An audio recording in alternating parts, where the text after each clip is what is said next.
Hello everyone.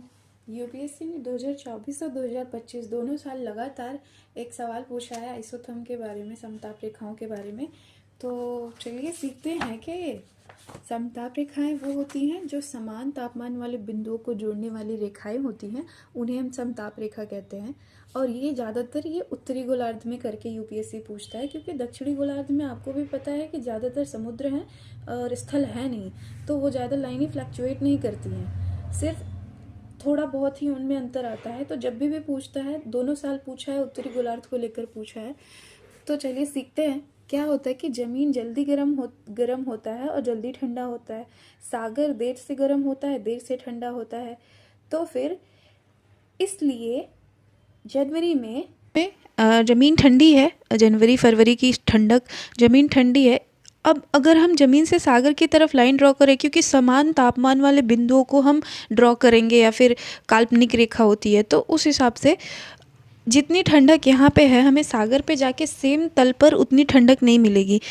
उतनी ठंडक हमें और ऊपर जाकर मिलेगी। इसलिए क्या होता है, जनवरी महीने में समताप रेखाएं ज़मीन से सागर की ओर जाने पर उत्तर की ओर मुड़ती हैं, उत्तर की ओर मुड़ती हैं। और अगर इसका पूछ रहे जुलाई महीने में, तो जून जुलाई की गर्मी, ज़मीन बहुत गर्म है और सेम गर्मी उसको यहाँ पे मिलेगी सागर तल पे, और नीचे मिलेगी सेम यहीं पे नहीं मिलेगी, सेम उसी अक्षांश पे उसको वो तापमान वाला बिंदु नहीं मिलेगा, इसलिए उसको और नीचे आना पड़ेगा। तो जुलाई महीने में समताप रेखाएं ज़मीन से सागर की ओर जाने पर दक्षिण की ओर मुड़ती हैं, और जनवरी महीने में समताप रेखाएं ज़मीन से सागर की ओर जाने पर उत्तर की ओर मुड़ती हैं। इसका बिल्कुल अपोजिट हो जाएगा अगर आपसे पूछ ले सागर से ज़मीन की ओर जाने पे।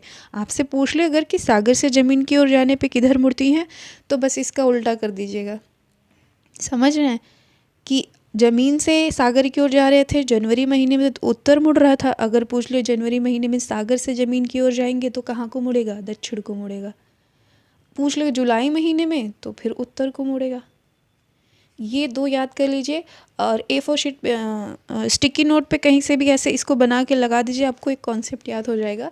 और छोटे छोटे कॉन्सेप्ट्स बहुत ज़रूरी होते हैं। यहाँ पर आपको बहुत ही मिनिमम टाइम में आपको आपकी एग्ज़ाम से रेलेवेंट कुछ कुछ चीज़ें और आपको गाइडेंस मिलेगी, इसलिए आप चैनल को सब्सक्राइब करके जाइएगा।